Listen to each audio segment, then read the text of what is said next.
Hi, I'm Malika Bilal in for Femi OK, and you're in the stream.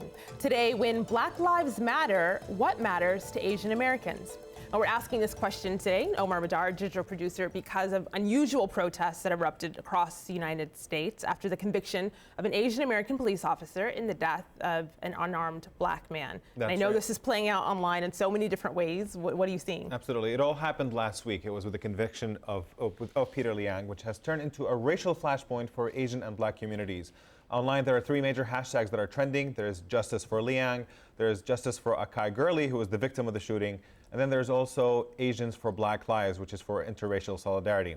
Now, the conversation has even spread to China, to the social media website Weibo, where the hashtag Justice for Peter Liang and Support Peter Liang across the U.S. gained steam. But to join this conversation, there's a different hashtag you want to pay attention to. Tweet us. It's hashtag AJStream. So let's set the scene and start with how Akai Gurley was killed. In 2014, New York City officer Peter Liang and his partner were patrolling a public housing unit where Gurley was visiting his girlfriend.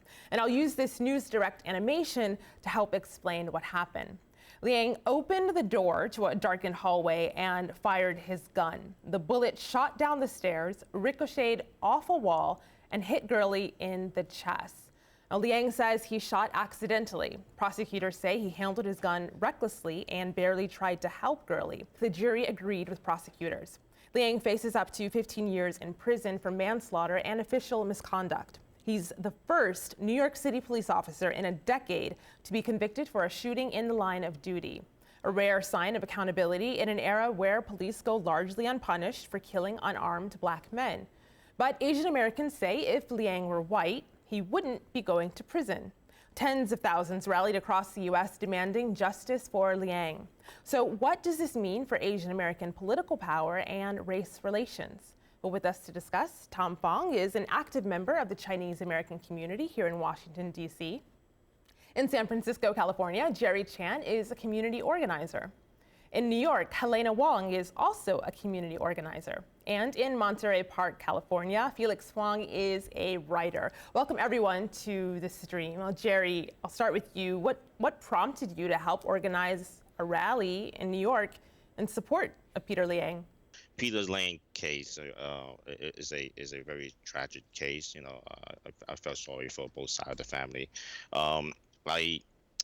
Serving as a military member, veterans of the U.S. Armed Force, I felt that once again, right, a Asian American is taking unfair treatment. Prior to Peter, we had Danny Chan, was hazed in the army, and he committed suicide, and none of the fellow soldier was convicted or jail time for creating this hostile environment for poor kids. So I think the Asian community need a voice to come out and kind of support him. Omar. So we have, just on this particular case, we have a lot of people who are raising the question, not so much of them being upset with the verdict itself, but basically what trend it sets. So we have Lauren here online who says, I don't think he's being unfairly punished as much as there is an accountability disparity among most cops in these instances. And then we have Xiao Shan over here who says, Peter should be accountable for what he did, no less, no more, but to scapegoat him for the accumulated tensions isn't justice. Helena, do you see that there is a pattern of basically cops getting away with things, and maybe in this case, Peter is being scapegoated for so many police killings where nobody was held accountable for them? I think that our community should be fighting for accountability and changing the broader system that includes disparate treatment faced by Chinese and other communities of color. And I think in this case, Peter Liang, what is happening is that he is not being protected by the NYPD, but that does not mean that he did not kill Akai Gurley. It does not mean that he shouldn't be held accountable for his actions. And in fact, all cops who kill people should be held accountable. Felix, I saw you there nodding your head. Yeah, I mean, the problem, there's the issue of disparate treatment, and then there's the issue of justice, where can we say that Peter Liang is subject to disparate treatment? It sure seems like it, but what does that mean in terms of justice? I think justice means that all cops are held accountable. So even in a case where you have disparate treatment, it can be taking place in context of larger issues of justice. So, Tom, Felix talked about larger issues. You heard Helena talk about a system. I want you to listen to this video comment. This is someone who was at one of those protests. She's 22, and she talked about what she wanted to see in this Justice for Peter Liang case. So have a listen to what she said. So this protest is not about aligning ourselves with white privilege. This protest is us standing up and saying our system is wrong. The criminal justice system is wrong. It is unfair. Peter Liang took the fall for the sins of a country, and while he should be held accountable for the actions that he took, we believe that the sentencing that comes down in April needs to be proportionate to his action and not proportionate to the sins of a nation. So she says he took the fall. It's that idea of a scapegoat. What do you make of that idea? Well, my feelings on this are that there's fairness and then there's justice. That we need to find justice for the Gurley family. That whether Peter Liang is wholly accountable for the killing of Akai Gurley, or, hey, could there be some additional circumstances? Dark hallway, lack of adequate training. Should he have been a police officer? Should there have been a veteran officer alongside him? All these things, I think, are mitigating circumstances that perhaps we should really fold into the discussion and into the sentencing. Now, I would say that, you know, in our criminal justice system and how juries work, we need to get behind the jury that he's at fault and has some culpability. However, was the police union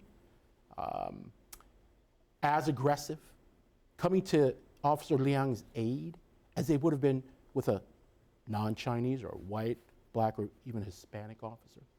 So those are questions that I think these events need to be addressed. So I'd like to respond to that. Helena?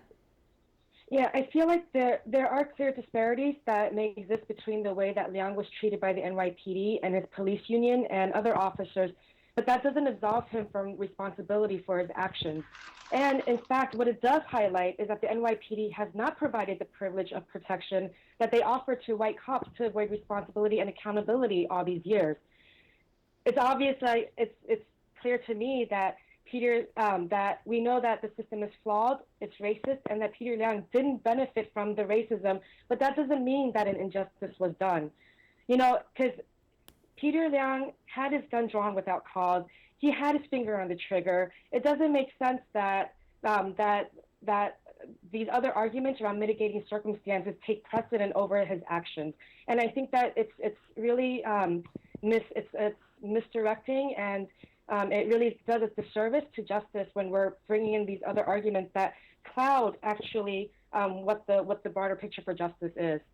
Well, you know, what I think is, when I said mitigating circumstances, regardless of color, creed, sex, the officer was in a situation, should he have been in that situation? Should the New York Police Department have approved of him being in that environment? Should the New York Police Department have had another rookie cop at his side? So systematically, maybe I'm sure there's plenty of room to improve our criminal justice system. From police to the way we select juries to prosecutorial diligence. And I think the imperfect storm that has happened here has arisen from a lot of issues. Race is, I'm sure, very, very important here. It is. Economics. Would there have been more housing authority diligence as far as, hey, let's make sure that it's safe in these hallways, okay? And make sure the handrails are fixed all the time, and that it's not wet on the stairs, and that there's light.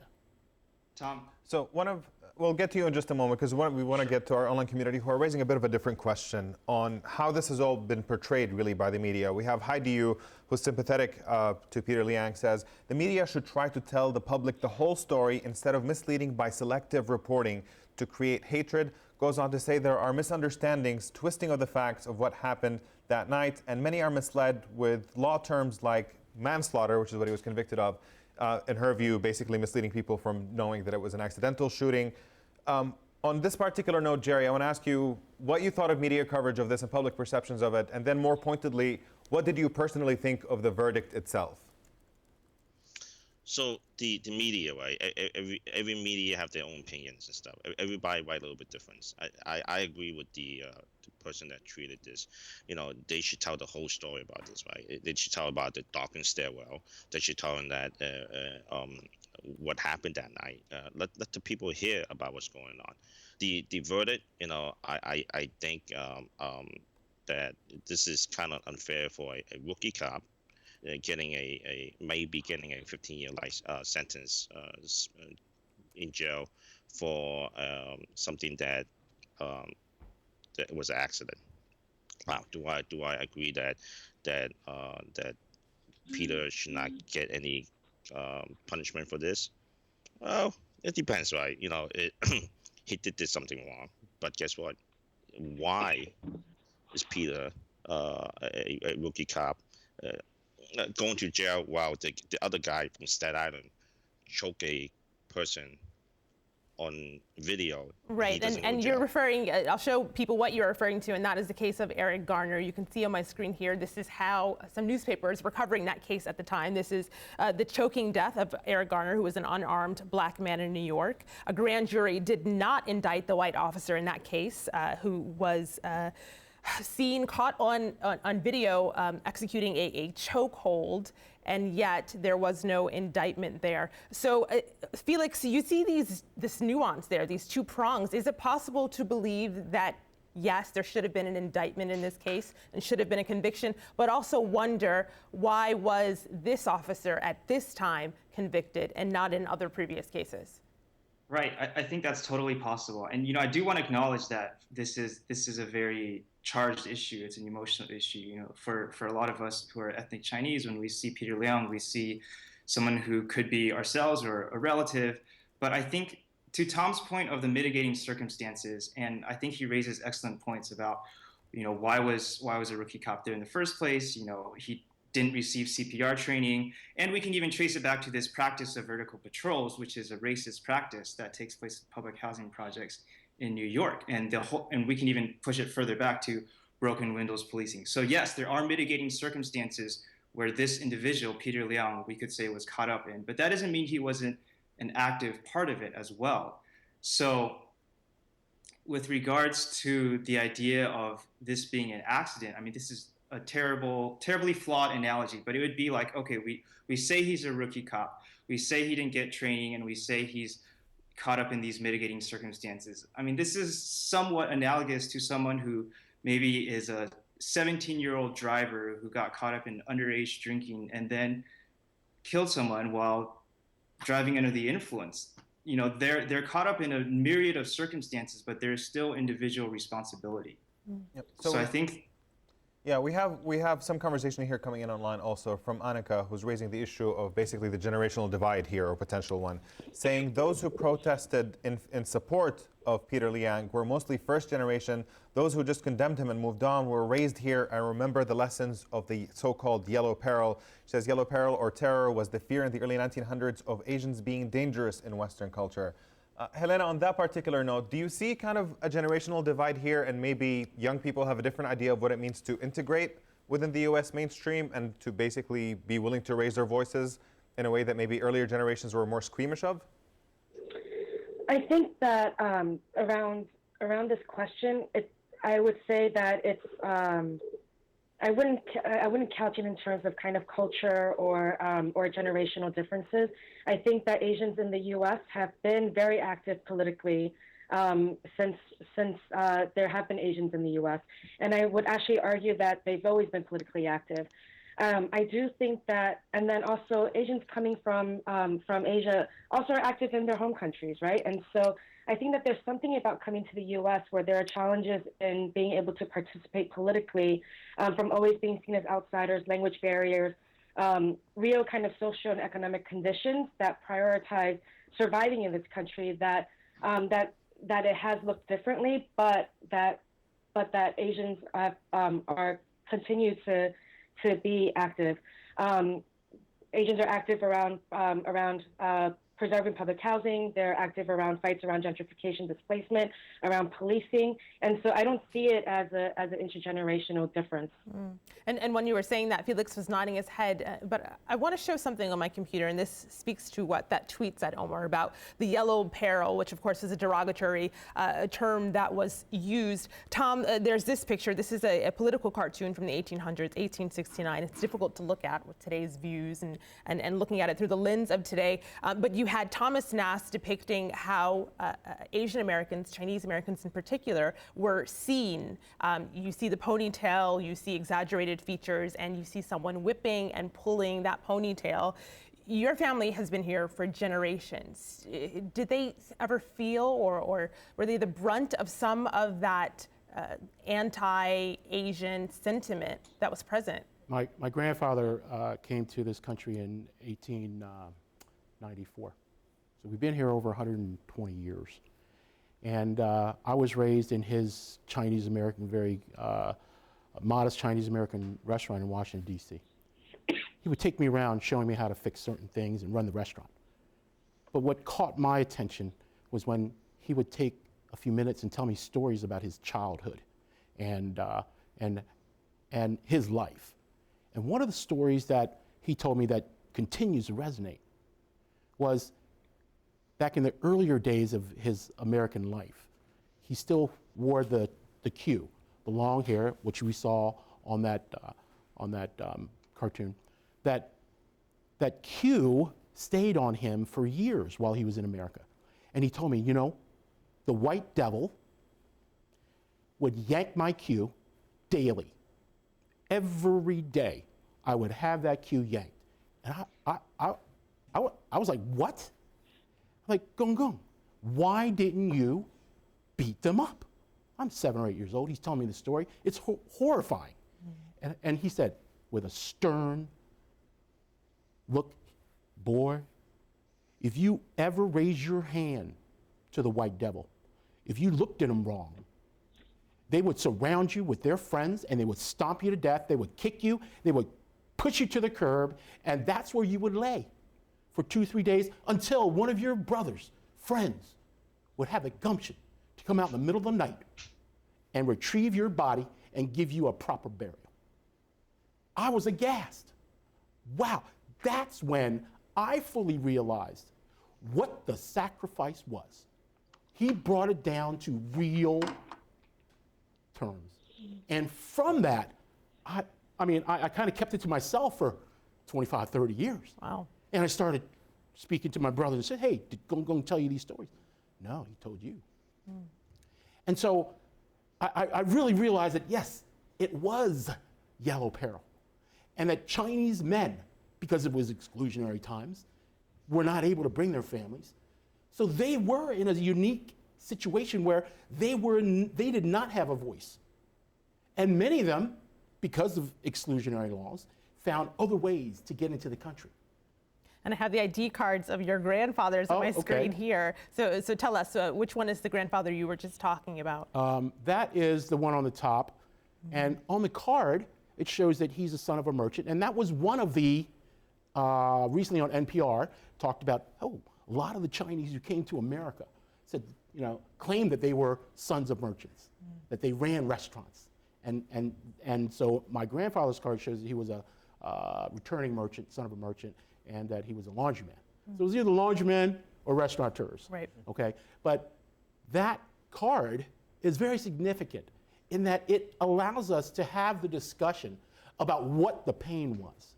Because those gentlemen back then were mum, very silent. Okay. And some of that is probably derived from the cultural, let's just nose to the grindstone, work and not make any waves. But I am absolutely sure much of that silence and not seeking a valid voice in America comes from the exclusionary dark days. So one of the terms that also is being talked a lot about online is this term model minority. We have Boyang over here who says racism towards Asians is often dismissed with the hypocritical term model minority. We finally realized we need to be heard. But we also have a video comment here from Steph. Take a listen to what she has to say. I think people like my parents initially bought into the model minority myth because they didn't understand how they fit into racial politics as new immigrants from a racially homogenous country. Eventually, the model minority myth enabled their success stories. But now they've been in the US for decades, they've established comfortable lives, and I don't think there's an excuse for not understanding how Asians help oppress Black people. People like my parents may still lack the language to understand these issues, and I think that's where it's up to my generation of Chinese Americans to step in and bridge the gaps. Felix, I saw you were nodding to this, but I just wanted you to address the one disagreement that we see between the two comments on model minority. Was this used as cover, basically, to hide racism towards Asian Americans, or did it actually enable the success stories, as Steph mentioned? So it stems, I mean, the model minority is a product of selective immigration, where part of what's different with particularly East Asian Americans is selective immigration policy by the US that controlled who comes to America, and then it establishes building network infrastructure among immigrants so that ethnic Chinese immigrants of broader class can realize good lives here, I guess, or what they conceive to be good lives. So I don't think we're to the point of model minority. We have to also acknowledge that where model minority comes from, and the model minority myth is constructed as a juxtaposition against other minorities. It's used by power to, I mean, what's implicit in the model minority is basically, hey, look at all these East Asians succeeding. Why can't you other minorities succeed? And that doesn't pay attention to selective immigration and to the specificity of the histories of other people of color in the United States. So I think we aren't under the impression that there isn't racism or prejudice against ethnic Chinese. I think we're well aware of that. I just think we have to think about it in context of the racialized landscape and the history of the US. So Felix, on that point, I want to push that point over to Jerry because he was listening intently as you said that. Jerry, can you reconcile those two things? Well, what I want to say is, we send our kids, right, to the best schools and stuff, right? People think that, the Asian kids are smart and stuff. And I talk to parents, and I say there's no point in sending your kid to the best school, because once they get out, guess what? They're working for some guy who just graduated from a community college, because in the U.S. society, we don't see Asian as part of the culture. I mean, part of the melting pot. They still think that we are foreigners. My great grandfather was here in 1930 something. My aunt and I was talking, and it's like, you know what? We tried to change the issue back then, but nothing worked. Helena? Yes, I think that the kind of conflation around bringing in the model minority is really, it does exist, yes, but at the same time, we have to bring it back to the fact that Akai Gurley is no longer living and with us, right? And that Peter Liang was in that public housing stairwell doing verticals because of how systemic racism promotes police mistreatment of Black and brown communities as criminals within their own homes and neighborhoods. And Asians are also complicit in that. It's this anti-Black racism in that our community should be confronting, because it's also at the root of what fosters anti-Asian discrimination. And so I see the two as very, very linked. Helena, I'm going to pause you right there. You took a breath, so I'm going to pause you. We're going to pick up in the post-show online stream.aljazeera.com. I'm taking all of our guests there, online community too, so join us.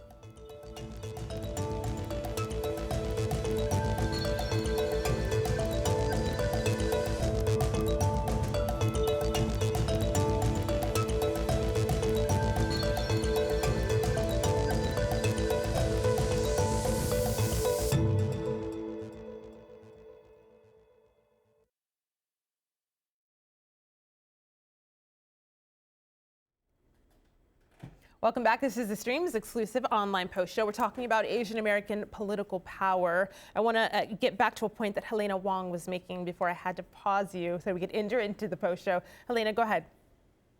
Sure. So what I was saying is that we have to address anti-Black racism in our communities, because that's where the root cause of what fosters anti-Asian discrimination also comes from. And so, Tom talked about his family history. It's anti-Asian discrimination is very much aligned with anti-Black racism. And so I feel like we can't separate the two, but we also can't excuse Peter Liang's actions that took someone's life as a player within that system who voluntarily joined the police department and was paid to protect the public. Yep. So precisely on this point, we have people online who are talking about the relationships between the Asian American community and the African American community here.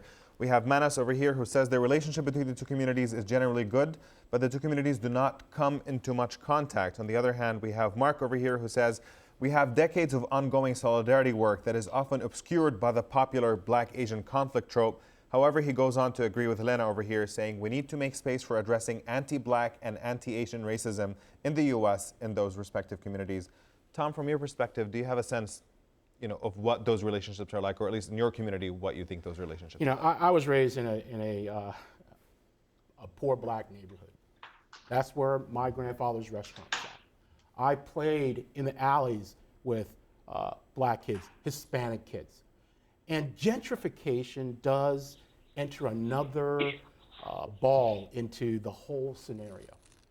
But what I believe we need to strive for from the Asian American community, Hispanic American community, Black American community, white America, is to find commonality, to find where we all share ideals. And if we can come up with that shared set of ideals and then address the real problems, face the issues of racism head on, and not let it slide to the next generation.